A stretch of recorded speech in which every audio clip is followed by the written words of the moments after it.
HUAWEI Pura 90s Pro Max starts at EUR1 $149, about $1 $330. It's a genuine flagship in build and camera quality.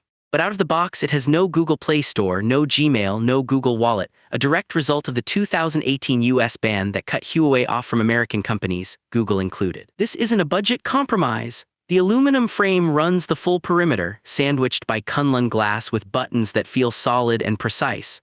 Android Authority described the fit and finish as engineered to perfection, build quality that stands with any flagship on the market today. The Pura 90s Pro Max comes in 4 finishes: Orange Ocean, Blaze Purple, Brush Gold, and Graphite Black. The reviewer's Orange Ocean unit drew constant attention, but the standout design feature is the camera bump, genuinely massive and there to house some serious imaging hardware. Under the hood sits HUAWEI's own Kirin 9030's chip paired with 12 GB of RAM. Android Authority reported flawless performance throughout weeks of daily use. No stutters, no slowdowns, even without Google's ecosystem running in the background. The display is a 6.9-inch LTPO OLED panel with a 120 Hz refresh rate described as smooth as butter in daily use. It's a screen that competes directly with the best flagship panels on the market, regardless of the software limitations underneath. Battery capacity hits 6,000 mAh globally, 500 mAh in Europe. The phone's own estimate puts battery life at over 42 hours normally, up to 55 hours in power-saving mode.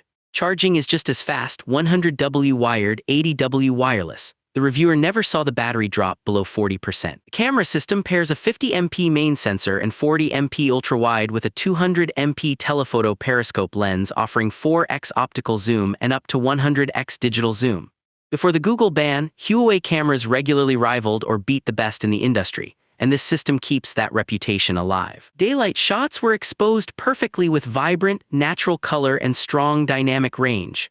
Nighttime photography held up too, with well-managed exposure and color, though some scenes showed softer detail and mild blur when zoomed in on the darkest areas. Macro shots using the 200MP periscope lens with OIS stabilization were sharp and detailed, capturing textures down to individual grains. Portraits and selfies looked natural too. The one miss, light painting mode, which the reviewer said simply didn't work, a rare weak spot on an otherwise excellent camera. Here's the catch. The Pura 90s Pro Max runs Android-based EMUI 16, not Harmony OS globally, but it still lacks native Google apps, the Play Store, and Google Wallet. The reviewer used a workaround called Gbox to get Chrome, YouTube, and Gmail running, though not everything worked reliably. HUAWEI fills the gap with its own suite. Pedal Search instead of Google Search, HUAWEI Wallet for payments, Celia as the voice assistant, and App Gallery as the App Store. Many work well, but the reviewer found the phone flooded with bloatware, deleting roughly half the preloaded apps. The verdict: hardware, display, battery, and camera all rank among the best available. But without workarounds, daily life without Google apps is a real friction point, especially for a phone costing around $1 $330. In Europe, official support softens the blow. In the US, availability is nearly non-existent.